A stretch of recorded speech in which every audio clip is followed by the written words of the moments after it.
Dear students, अस्सलाम वालेकुम। Class 6 subject science topic जो हमारा है the living organisms and there surroundings, उसी को आज हम कंटिन्यू करेंगे। पेज नंबर 83 बच्चों, आप देख सकते हो पेज नंबर 83 पे। डू यू नो, क्या आप जानते हैं? There are some change that can happen in organisms over a short period of time to help them adjust to some change in their surroundings. For instance, if we live in the plains and suddenly go to high mountain regions, we may experience difficulty in breathing and doing physical exercise for some days. We need to breathe faster when we are on high mountains. After some days, our body adjusts to the changed conditions on the high mountain. Such small changes that take place in the body of single organisms over short periods to overcome small problems due to change in the surroundings are called acclimatizations. These changes are different from the adaptations that take place over thousands of years.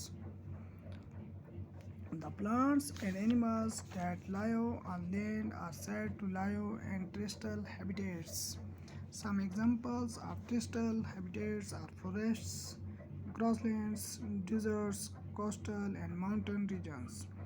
On the other hand, the habitats of plants and animals that live in water are called aquatic habitats. Ponds, swamps, lakes, rivers, and oceans are some examples of aquatic habitats. There are large variations in forests, grasslands, deserts, coastal, and mountain regions located in different parts of the world. This is true for all aquatic habitats as well.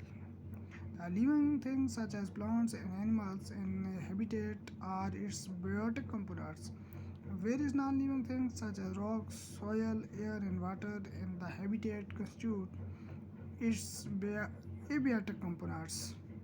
Sunlight and heat also form abiotic components of the habitat. We know that some plants grow from seeds. Let us add some abiotic factors and their effect on seeds as they grow into young plants. There are some changes that can happen in organisms over a short period of time to help them adjust to some change in their surroundings. यहाँ there are some change, यहाँ यानी कुछ तब्दीलियाँ हो जाती हैं organisms में एक छोटी मुद्दत के अंदर, जो मदद करती हैं उन्हें एडजस्ट होने में कुछ तब्दीलियों को अपने गर्दोपेश में। मिसाल के तौर पर, if we live in the plains and suddenly go to high mountain regions, we may experience difficulty and breathing and doing physical exercise for some days. मिसाल के तौर पर, अगर हम रहते हैं प्लेन में और अचानक हम चले जाएँ किसी ऊंचे पहाड़ों वाले हिस्से में, तो हमें मुश्किल होगी सांस लेने में और जिस्मानी मशक करने में कुछ दिनों के लिए। We need to breathe faster when we are on high mountains. हमें ज़रूरत होगी जल्दी से सांस लेने के लिए जब हम एक ऊंचे माउंटेंस पे जाएंगे, पहाड़ों में जाएंगे। आफ्टर सम डेज, कुछ दिनों के बाद, our body adjust to the changed condition on the high mountains. कुछ दिनों के बाद क्या हो गया कि हमारा जो जिस्म होगा वो एडजस्ट कर लेगा, तब्दील कर देगा उन हालात को ऊंचे पहाड़ों में। Such small change that take place in the body of a single organism over short periods to overcome some small problems due to change in the surroundings are called acclimatisations. इस तरह से छोटी जो तब्दीलियाँ जगह लेती हैं हमारे जिस्म में एक सिंगल ऑर्गेनिज्म से एक छोटी मुद्दत के अंदर, ये कुछ छोटी प्रॉब्लमें जो हैं ये तब्दील हो जाती हैं इर्द गिर्द में, जिसे एक्लिमेटाइजेशन कहा जाता है, यानी आब व हवा के मुताबिक। These change are different from the adaptations that take place over thousands of years. ये जो तब्दीलियाँ हैं ये मुख्तलिफ हैं अडेप्टेशन से, जो वो जगह लेती हैं हज़ारों साल। यानी कुछ ये जो तब्दीलियाँ होती हैं अडेप्टेशन की, इनको अडाप्ट करने के लिए कुछ साल लग जाते हैं। The plants and animals that live on land are said to live in terrestrial habitats. पौधे और जानवर जो ज़मीन पर रहते हैं होते हैं उन्हें टेरेस्ट्रियल हैबिटेट्स कहा जाता है, यानी खुश्की वाले में रहने वाले कहा जाता है। Some example of terrestrial habitats are forest. उनमें कुछ टेरेस्ट्रियल हैबिटेट्स के जो मिसालें हैं उनमें फॉरेस्ट जंगलात हैं, ग्रासलैंड्स हैं, डिजर्ट्स हैं, कोस्टल साइल हैं, माउंटेन रीजन्स और पहाड़ वाले हिस्से हैं। ऑन द अदर हैंड दूसरी तरफ the habitats of plants and animals that live in water are called aquatic habitats. दूसरी तरफ हम देखें पौधे और जानवर जो किस में रहते हैं, पानी में रहते हैं, उन्हें एक्वाटिक हैबिटेट्स कहा जाता है, यानी पानी में रहने वाला कहा जाता है। जैसे पॉन्ड्स हैं, स्वैम्प्स है, लेक्स है, रिवर्स एंड ओशंस, ये कुछ मिसालें हैं एक्वाटिक हैबिटेट्स की। दीज आर लार्ज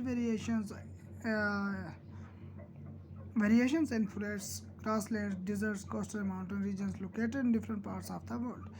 ये जो है ये कुछ लंबी इसकी वेरिएशंस है जंगलात की, ग्रासलैंड्स की, रेगिस्तान की, साहिल की और पहाड़ी हिस्सों के जो दुनिया के मुख्तलिफ हिस्सों में कायम हैं। This is true for all aquatic habitats as well.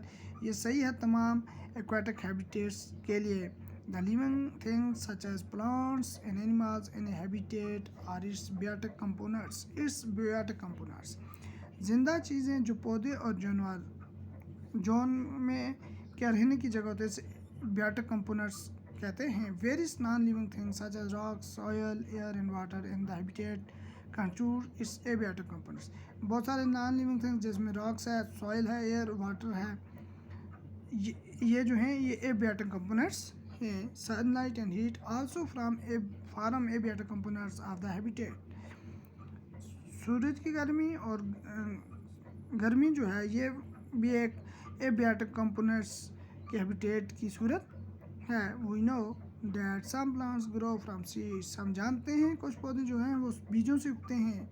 Late us look at some abiotic factors. चलो कुछ एबायोटिक फैक्टर्स देखते हैं एंड देयर इफेक्ट और उनका असर देखते हैं ऑन सीड्स बीजों पर as they grow into young plants जो